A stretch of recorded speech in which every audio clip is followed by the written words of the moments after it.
You are not depressed. You are just beginning to realize that the I you are trying to save never existed. Every morning you wake up with that weight in your chest, that sense of emptiness that no therapist has been able to properly name, that no antidepressant has been able to completely dissolve.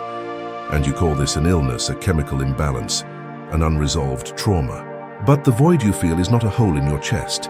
It is the gravity of reality, pulling your illusions toward the center, shattering the fantasy that you are a solid and permanent entity. You call this a Buddhist existential crisis. Pragmatic Dharma calls it an involuntary awakening. The difference is that you are resisting the process, trying to medicate it, cure it, eliminate it, when you should be moving through it. The central problem is brutal in its simplicity.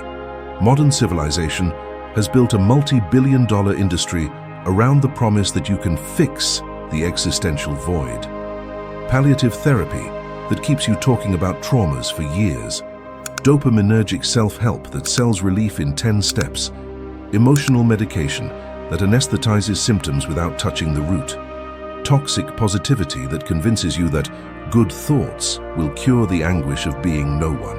All of this operates under the same structural lie. There is a healthy, whole, complete you waiting at the end of the treatment. There is a healed version of you that just needs to be rescued from under the layers of pain. The self-help industry sells this fantasy in beautiful packaging, and you buy it because the alternative, accepting that there is nothing to cure because there is no one to be cured, is pure terror for the ego. The verdict of strategic Dharma cuts through all this illusion with the blade of hard lucidity. The self you are trying to protect is a traffic accident between 5 biological processes, skandhas: form, sensation, perception, mental formations, consciousness. 5 aggregates in a temporary collision that you learn to call I. The anxiety you medicate is just the ego fighting against its own dissolution. The depression you try to cure is just the unconscious recognition of anatta, of non-self, trying to emerge through the cracks of your manufactured identity. You are wasting energy, time, and money trying to stabilize something that nature designed to be impermanent, anicca. It is like trying to hold water with closed hands. The tighter you squeeze, the more it escapes. This content does not exist to comfort you or make you feel better. It does not promise emotional relief. It does not offer 5-minute techniques to eliminate anguish. It does not sell the illusion that one day you will be healed. It exists to train your mind to endure the truth without anesthesia. You are an empty singularity operating in a world of causes and conditions, pratitya samutpada, and it is in this emptiness, sunyata, that your only real strength resides. The raw realism you will find here is not for information or erudition. It is the formation of internal posture, sovereign consciousness, the ability to move through suffering, dukkha, without constructing narratives of victimization. You will understand why every attempt to cure your existential anguish is just mental necromancy, and how the only way out is to traverse the death of the self before dying physically. Prepare yourself. The conscious elite does not seek comfort, it seeks lucidity, and lucidity always hurts before it sets you free. There is a point in human suffering where entertainment, consumption, and external validation lose their effect. You have reached that point. You have crossed the event horizon of your own non-existence. It is like the physics of a black hole. Light does not escape, and your attempts to be someone are absorbed by the gravity of emptiness, by the sunyata you have always avoided facing. The more you struggle to solidify the self, the more energy you waste against the nature of reality. You buy courses, consume self-help, switch therapists, but the existential anguish remains because you are trying to solve a problem that does not exist in the way you think. Pragmatic Dharma shows you do not have a hole in your chest. You have discovered that the entire chest is empty. The happiness industry sells the promise of a return to balance. Therapy, guided meditation, antidepressants, positive affirmations, all operate under the same lie. There is a healthy you waiting at the end of the treatment. But balance presupposes a fixed center, and Dharma reveals there is no center. You are trying to heal a ghost, medicate non-existence, paint a wall that was never built. Spiritual materialism has turned even the void into a product. Find your true self, heal your inner child, align your chakras. All of this is just mental necromancy, trying to resurrect a corpse that was never alive. Secular Buddhism cuts through this illusion. There is no healthy self because there is no self. Consider the secondary gain of suffering.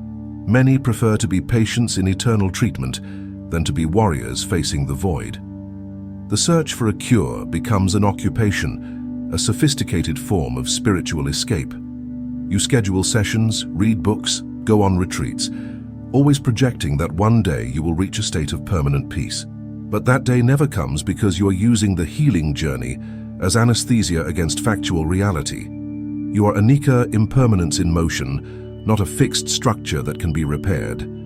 Each new therapy, each new method, each new guru is just another layer of insulation against the brutal truth. You do not want to cross the void. You want to decorate it with pretty curtains. The question that cuts through all the mental garbage is this: who is it that needs to be healed? When you apply the scalpel of self-observation and cut through the layers of narrative, what do you find? The 5 skandhas aggregates operating without an owner. Form processing sensations, perception labeling, mental formations reacting, intermittent witnessing consciousness arising and dissolving. There is no fixed I inhabiting this machine.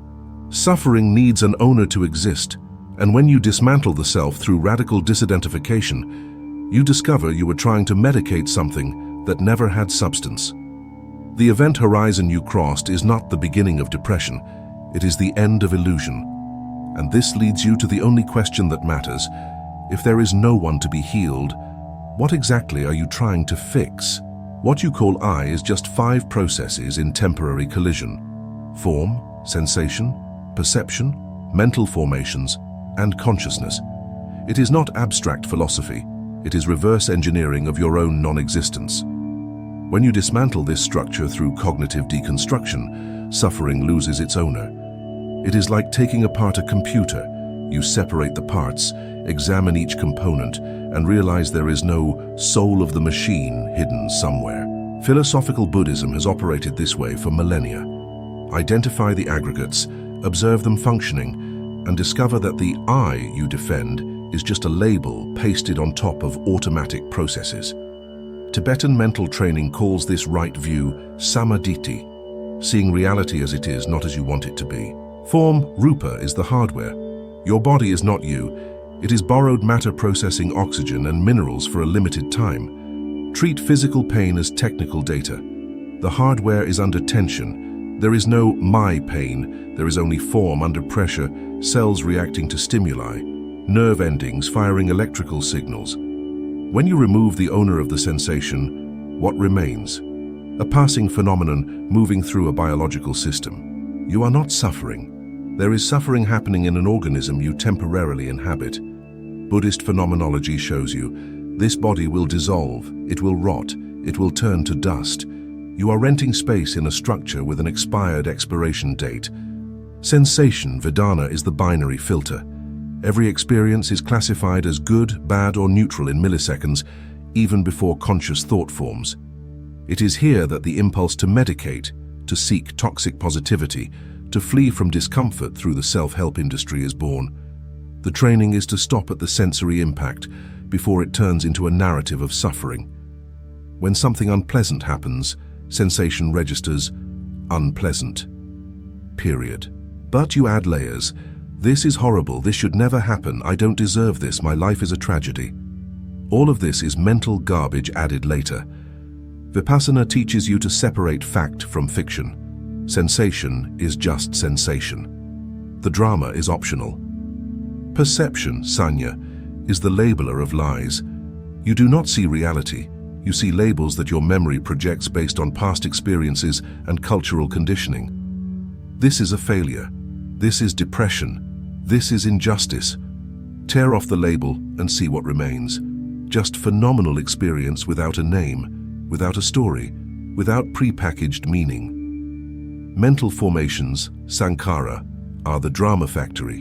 Your thoughts, habits, and prejudices are not your personality.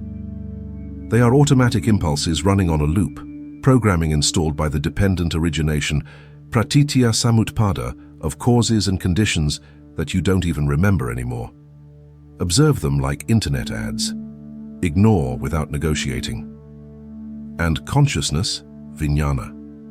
It is not a permanent observer watching everything from a tower. It is intermittent, fragmented, arising only when there is contact between sense and object. When you understand that this witnessing consciousness is also empty of I, something changes. But before crossing over to that freedom, you need to understand why the ego fights so hard against this dismantling. In physics, when something approaches a black hole, it is stretched until it tears, spaghettification. In strategic Dharma, when you face suffering without anesthesia, your identity begins to fragment in the same way. Do not fight the tearing. Understand that the I never had the structure to withstand the gravity of reality. You built a sandcastle and are surprised that the tide undoes it. Resistance is what transforms discomfort into agony, impermanence into trauma, change into catastrophe. You do not suffer because life is difficult. You suffer because you want to be a solid, permanent and special someone in a reality where nothing has those characteristics. Suffering dukkha is born from the friction between the illusion of permanence and the reality of change, anicca. Discomfort is not an error to be corrected through emotional medication.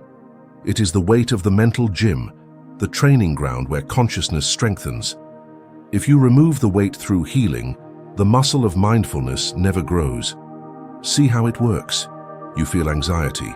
You run to the therapist, to the medicine, to the guided meditation that promises relief in 10 minutes.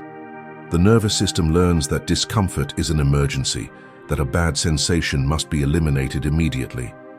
You become a mental baby, incapable of sustaining any tension without collapsing. Psychological Buddhism operates differently. Dukkha as training, not as pathology. Pain is the resistance that forces you to evolve beyond egoic fragility. The maturity of Dharma is accepting that discomfort is part of the process without romanticizing it as a lesson from the universe. The child wants immediate relief, cries, and expects someone to solve it. The spiritual warrior knows that strength is built by sustaining tension without breaking. When you feel the existential void pressing in, the automatic impulse is to fill it. Infinite scroll, pornography, shopping, alcohol, even spirituality as an escape. But every time you fill it, you abort the process of ego spaghettification. You prevent the false structure from tearing and revealing the free space that exists underneath. It is like interrupting a surgery in the middle. The tumor is still there, just covered with more morphine. The training is voluntary exposure to the void through radical contemplation. Set aside 20 minutes of total immobility without music, without a screen, without guided meditation telling you what to feel. Just sit and face your own absence. In the first 10 minutes, the ego will enter panic. It will generate obsessive thoughts, phantom itches, false urgencies, anything to get you out of there. This is spaghettification beginning. Anatta, the direct experience of non-self, only happens when you stop fighting the process of dissolution. The ignorant mind sees this as death.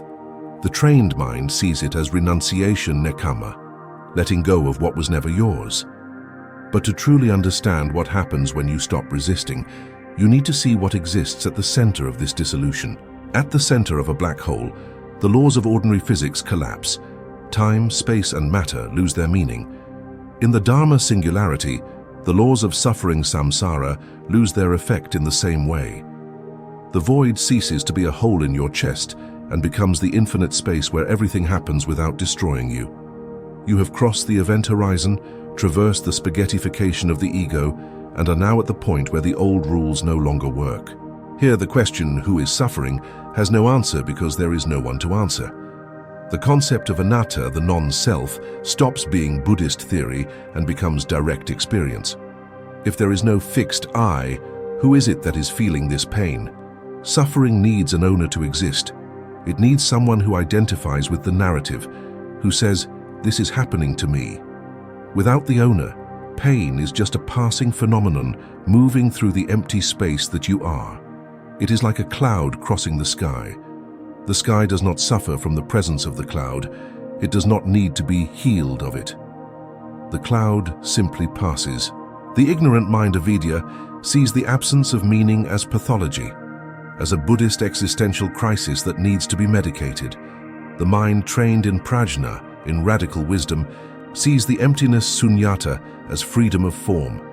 If you are not a solid someone, you can flow through any circumstance without being broken, without leaving traces, without needing to defend an image that never existed. When you stop trying to heal yourself, the mind becomes translucent. You see emotions pass like clouds in an empty sky. Anger arises, stays for a few minutes, dissolves. Fear appears, reaches a peak, disappears. Sadness emerges, moves through the nervous system, evaporates. None of them are you. All are just temporary mental formations, sankhara, arising from causes and conditions, completing their cycle, and dissolving into the nothingness from which they came. The sky of consciousness does not need to be healed of emotional clouds. It simply moves through them with equanimity, upekkha. This is the translucency of consciousness. You become the space, not the content. The observer, not the observed. But not in the dualistic sense of I here, world there. In the non-dual Advaita sense where observer and observed are the same operating void. Liberation moksha is not about achieving something new. It is about stopping the defense of something that was never real. You spent decades building, protecting, and medicating a self that was just 5 processes, skandhas, temporarily colliding. Now, at the center of the singularity, you see, there is nothing to protect, nothing to heal, nothing to improve. There is only the flow of causes and conditions unfolding without needing your approval or resistance.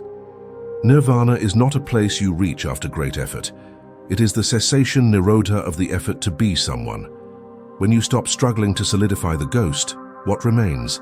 Empty fullness, freedom without an object, mental sovereignty without a sovereign. But this radical clarity brings a problem.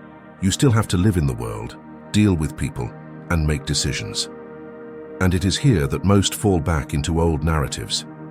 The suffering is not the sensation. It is the story you tell about the sensation. This is not a metaphor. It is the literal mechanics of the system. The ego feeds on drama like a parasite feeds on blood. Without drama, it starves, collapses, and ceases to exist as a separate entity. Narrative therapy discovered what Zen Buddhism already knew. You do not live in reality. You live in a story about reality. And this story is edited, distorted, and loaded with adjectives that transform neutral facts into personal tragedies. When someone ignores you, the fact is, there was no response. The narrative is, I was rejected because I have no value, and I will never be loved. Do you see the difference? One is technical data, the other is a cheap romance novel. The blade of Dharma cuts this distinction with surgical precision. Whenever an emotion arises, apply the cut. Separate narrative from fact. Narrative. I am devastated because I was betrayed, and this proves I have no value and my life is a complete failure. Mental garbage loaded with illusory identity. Fact. There is pressure in the sternum, heat in the face, and racing thoughts. Phenomenal reality without an owner. See how the second version removes the self from the equation? There is no longer an I being devastated. There are only biological processes happening in an organism. The self-inquiry, who am I, applied in real time reveals no one is being devastated. There is devastation happening, but without an owner. Elimination of the adjective is the next layer of weaning. Sad, depressed, wronged, all of these are adjectives that give substance to the ego, that reinforce the illusion of a permanent self being affected by circumstances. Stay only with the noun, sensation, thought, contraction. A fire without wood goes out by itself. An emotion without a victim to tell it dissolves in minutes without leaving a trace. Test this now. When anxiety arises, do not say, I am anxious. Say, there is anxiety. Do you feel the energetic difference? The first version traps you in the identity of an anxious person. The second version treats anxiety as a meteorological phenomenon passing through the space of consciousness. No identification, no fuel for suffering. The fuel of psychological suffering is always the narrative of victimization. As long as you feed the poor me story, Dukkha will have infinite energy to burn. Cut the supply through metacognition. Observe your thoughts without negotiating with them. The disciplined mind recognizes the impulse of victimhood and kills it before it turns into behavior, before it solidifies into a pattern, before it becomes another layer of crystallized identity. Do not investigate the origin of victimhood in your childhood. Do not try to understand why you think this way. Do not turn it into another therapeutic journey. Just discard it with technical contempt, like you discard spam without reading it. Work with consciousness requires this mental austerity, recognizing useless thought and killing it without narrative mercy. But recognizing and discarding are acts that require energy, and this is where most fail. Victimhood is an addictive sedative that gives you the feeling of being special because you suffer more than others. It is the lowest form of attachment to identity, the ego's last refuge before complete dissolution. You transform your pain into a badge, a medal, a proof of depth. No one understands what I've been through. My anxiety mechanism is different. My trauma is more complex. All of this is the narcissism of pain. You are using suffering to build a special identity, a narrative of a unique and misunderstood me. Raw realism cuts through this. Your suffering is not special. It is just generic dukkha operating through a specific biological system. You are not the protagonist of a cosmic tragedy. You are a walking dead person who hasn't yet realized they are defending a ghost. Identify the secondary gain with hard lucidity. What do I gain by feeling this way? Usually it is an excuse not to act or to attract attention and validation. Pain becomes an occupation, an identity, a comfort zone disguised as suffering. You schedule therapy every week not to cross the void, but to have something that defines you. I am a person in treatment. I am working on myself. I am sensitive and deep. Meanwhile, years pass, and you remain in the same place, telling the same stories, reinforcing the same patterns. Spiritual materialism has turned even the healing journey into a consumer product. You don't want to cross through. You want to collect experiences of refined suffering. The conscious elite recognizes this escape mechanism and cuts it without mercy. The mental containment strategy operates like this. Recognize the impulse to feel especially wounded and discard it as mental garbage. It is not suppression. It is applied discernment. You are not denying that there is pain. You are denying that this pain makes you special or that you need to identify with it. When the thought, "No one suffers like I do," arises, see it for what it is. The ego trying to rebuild itself through suffering. The operator of lucidity does not embrace their pain as if it was sacred. They see that the shadow is also empty. It is also skandhas operating. It is also anicca, impermanence without substance. You are not your darkness. You are not your light. You are the space where both appear and disappear without leaving a permanent mark. Breaking ties with this identification requires rigor, not romanticization. The fasting of stimuli is mandatory training to achieve mental sovereignty, periods of boredom, and the absence of noise so that the mind stops medicating itself with cheap dopamine. No music, no scrolling, no podcasts, no inspiring content. Just you and the silence. Silence not as relaxation, but as a combat arena where you face your own insignificance. In the first few minutes, you will feel an urgency to fill the space. The system will generate false tasks, convince you that you need to check something, do something, be productive. Resist. If you cannot endure your own company without stimulus, you are medicating your non-existence, fleeing from the factual reality that you are an ontological void disguised as a person. Mental asceticism is not punishment. It is emotional resilience training. Practice sitting in silence until discomfort turns into disinterest, until you realize there is nothing to fear in the void, because you have always been empty. But there is still a deeper layer of illusion that must be destroyed. Modern culture has transformed the human mind into a field hospital where everyone is an eternal patient. Marketing, cheap self-help, and the pharmacologization of grief teach you that you are a broken project in need of constant repair. This is the greatest form of maintaining suffering, convincing you that there is a healthy you hidden under layers of trauma, waiting to be rescued. Raw realism destroys this fantasy. There is nothing hidden. You are already complete in your vacuity. The happiness industry sells the promise that with the right therapist, the right medicine, the right technique, you will finally get there. But there does not exist. It is a carrot dangled on a stick, keeping the walking dead running in circles, consuming products, accumulating methods, without ever crossing the only real portal, the dissolution of the ego. Healing promises a state of permanent peace that does not exist in the conditioned world of samsara. You are chasing an illusion sold as a product, a plastic nirvana packaged for mass consumption. The conscious elite sees the mechanism. While you seek to feel better, you reinforce the belief that there is a self that needs to feel a certain way. This strengthens attachment, which is the root of dukkha. You are feeding the problem you claim to want to dissolve. It is like throwing gasoline on a fire thinking you will put it out. The operator of lucidity recognizes emotional medication aims at a fixed target, but your mind is a flow of causes and conditions, pratitya samutpada.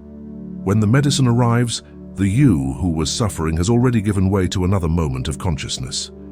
You are trying to heal a ghost that changes shape faster than your ability to identify it. The error of the target is fatal.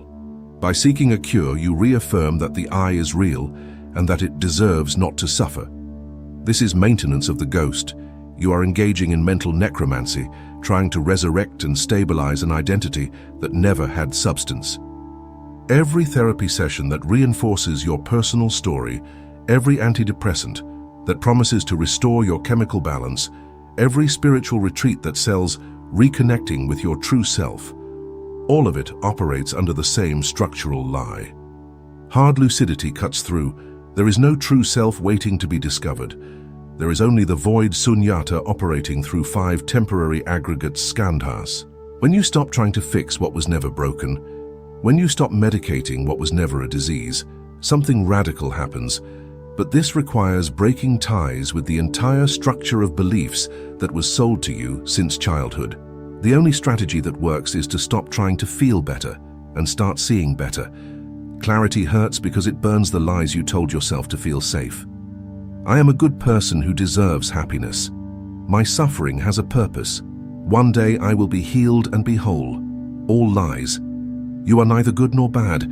You are a system processing information. Your suffering has no purpose. It is just friction between desire and reality. And you will never be healed because healing presupposes a state of original integrity that never existed. The training of sovereign consciousness requires you to give up the hope of relief and accept the factual reality. You are always in samsara, always in motion, always dissolving and rebuilding. The question is not, how do I escape this, but how do I operate within this without being destroyed? And to operate, you need to understand how Buddha saw this whole structure. The Buddha's mind operated in radical equanimity upekkha, not as indifference but as absolute clarity. Where the modern walking dead see depression, Buddha saw freedom from substance. Where you see an existential crisis, he saw involuntary awakening. The difference is not in what happens but in who observes. You observe through the filter of the ego that needs to defend its existence. Buddha observed through the sovereign consciousness that had already recognized its own vacuity. He had no I to protect, so nothing could wound him. He had no expectations of permanence, so the change anicca was not trauma. It was simply the physics of reality. The raw realism he operated was not cynicism or coldness.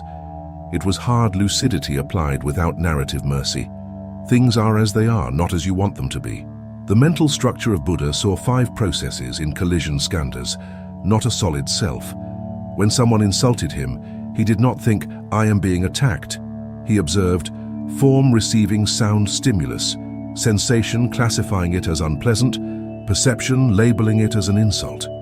Mental formations suggesting a reaction, consciousness witnessing all of this without identifying with any step. Where is the owner of this pain? He applied the self-inquiry, who am I in real time, and discovered there is no one there, only mechanisms running. The operator of lucidity understands, when you remove the owner of the experience, suffering loses its fuel. There is no I being wounded, only biological processes reacting to stimuli. The conscious elite train this right view samadhi until it becomes automatic, until the question, who is suffering, always reveals the same void. The Buddha's verdict on medicating non-existence was direct. You are trying to paint a wall that does not exist, wasting energy, trying to give color to the vacuum, substance to what was never solid. Every attempt to heal existential anguish is mental necromancy. You are trying to resurrect a corpse that was never alive. The happiness industry sells medicine for ghosts, therapies for impermanent processes, cures for systems that have already dissolved in the time it took you to book the appointment. Buddha cut through this illusion with the most brutal strategy. If there is no self-anatta, who needs medicine? If everything is void sunyata, what exactly are you trying to fix? The answer always revealed the same pattern. You are trying to stabilize what nature designed to be fluid. It is like trying to hold water with open hands. Instead of medicating the sensation of emptiness, Buddha inhabited the void with absolute mental sovereignty. His logic was impeccable. If this void is the truth, then anything I place over it is a lie. I prefer the naked truth to fantasized comfort. This is not stoicism. It is something more radical. It is the acceptance that you are nothing, have always been nothing, and in this nothingness resides all strength. When you stop trying to be someone, when you break ties with all fixed identity, what remains? Pure consciousness operating without interference from the ego. Freedom moksha not as an achievement, but as the recognition of what has always been true. The training does not transform you into a Buddha. It shows you that you have always been empty like Buddha. You were just too busy building masks to notice. But there is a specific type of suffering that most do not even recognize as suffering. Buddha identified 3 types of suffering, and what you call medicating non-existence, he called viparinama dukkha, suffering through change, using something impermanent to fill the permanent void. It is the most common and the most flawed strategy. You seek stability in relationships that will end, security in jobs that will disappear, identity in bodies that will rot. The mechanism is always the same. You recognize the internal void and try to plug it with something external. But everything external is anicca. It is in constant dissolution. You are building a house on quicksand and wondering why it collapses every time. Raw realism reveals healing is useless because the object of the healing is impermanent. You are not medicating a fixed pain. You are trying to anesthetize the very nature of reality. The logic of impermanence is brutal and non-negotiable. If you use something external, medicine, pleasure, status, validation, even spiritual practices, to fill the void, you are feeding the cycle of samsara.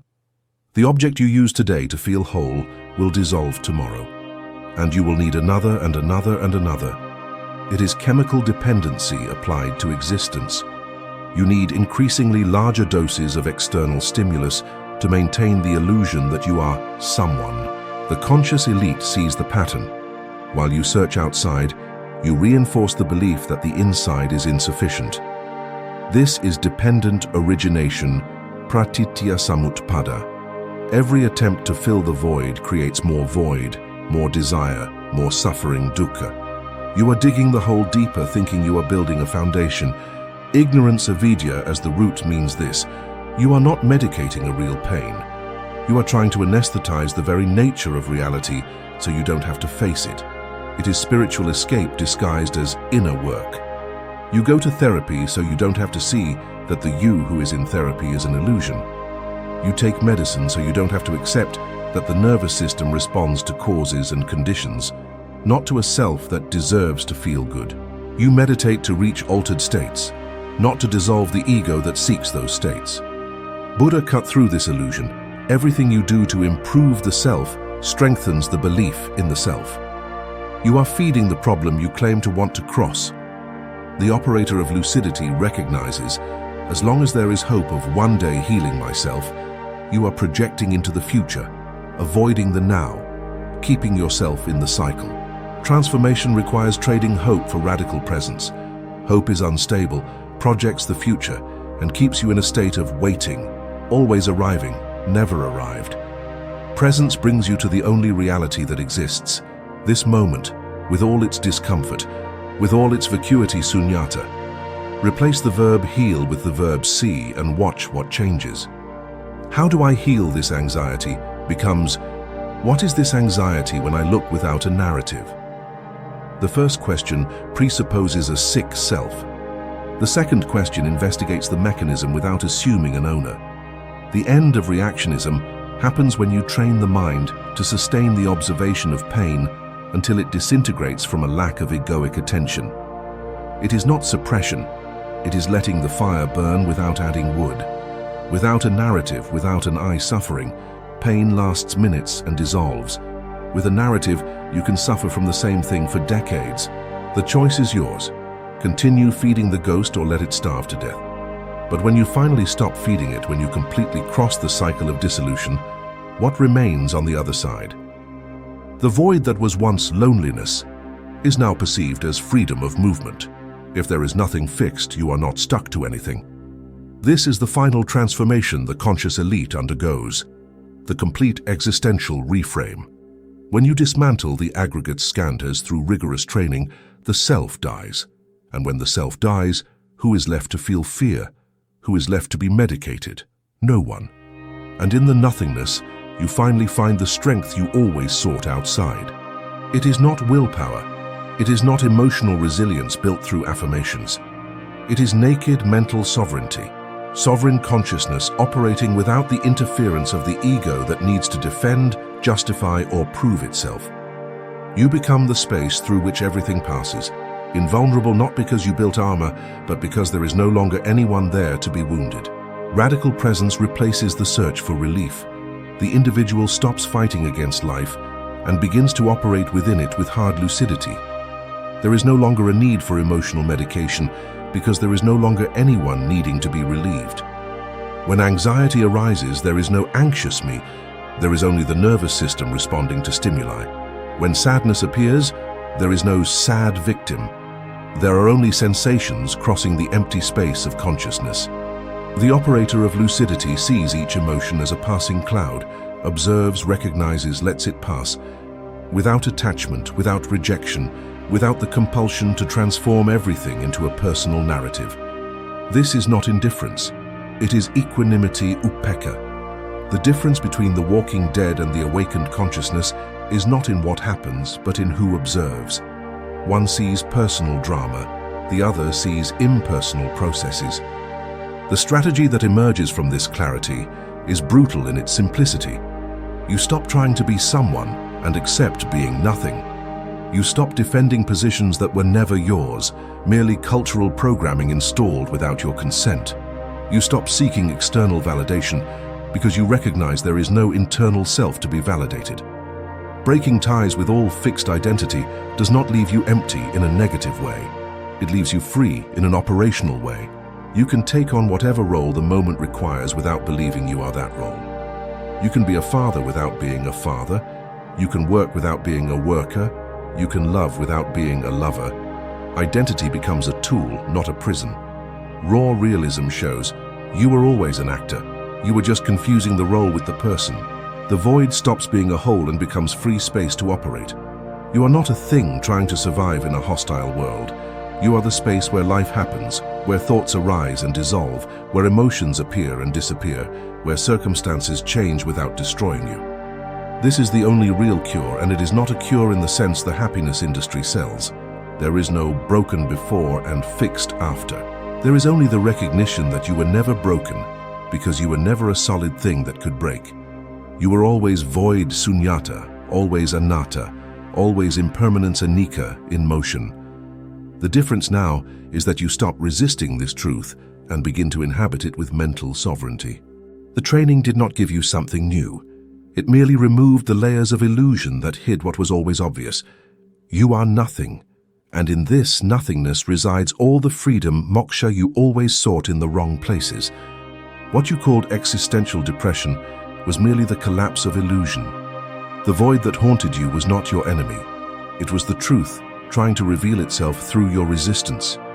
You spent years trying to fill the hole with therapy, medicine, relationships, work, spirituality, anything that promised to make you feel whole again. But now you see the mechanism. There was no whole. There was only the absence of a self that never existed finally being recognized. The anguish was not pathology. It was the system showing you that you were always void Sunyata, always Anatta, always impermanence anicca disguised as a person. The conscious elite understand. Suffering dukkha does not happen because something is wrong with you. It happens because you insist on defending something that was never real. The lucidity gained through this training is brutal and liberating. There is no solid I to be healed. There is only a flow of skandhas processes, form, sensation, perception, mental formations, consciousness, that you learn to call me. When you stop trying to fix the ghost, when you break ties with all fixed identity, suffering loses its fuel. There is no longer an owner of the pain. There is no longer a special someone being wronged by life. There are only biological processes responding to causes and conditions, pratitya samutpada, without drama, without narrative, without the need for emotional medication. The operator of lucidity sees each emotion arise and dissolve like a cloud in the sky, observes without identifying, recognizes without attaching, lets it pass without resisting. This is not indifference. It is mental sovereignty. The different action that emerges from this radical clarity is simple. Stop medicating your non-existence. Practice exposure to the void through contemplation without anesthesia. Practice weaning off narratives by cutting every story of victimization before it gains strength. Practice mental austerity by denying the mind the pleasure of self-pity. It is not about feeling better. It is about seeing better, about crossing through suffering with sovereign consciousness intact, about inhabiting the void with rigor instead of fleeing from it with distractions. Raw realism requires you to give up the hope of one day being healed and accept radical presence. This moment, with all its discomfort, is the only reality. There is no arrival. There is no final healed version of you waiting in the future. There is only the continuous training of dissolving the ego before it crystallizes again. The sustained responsibility that falls upon you now is this. Freedom, moksha, costs you your special and wronged self. It costs the comfortable narrative that you are a victim of circumstances.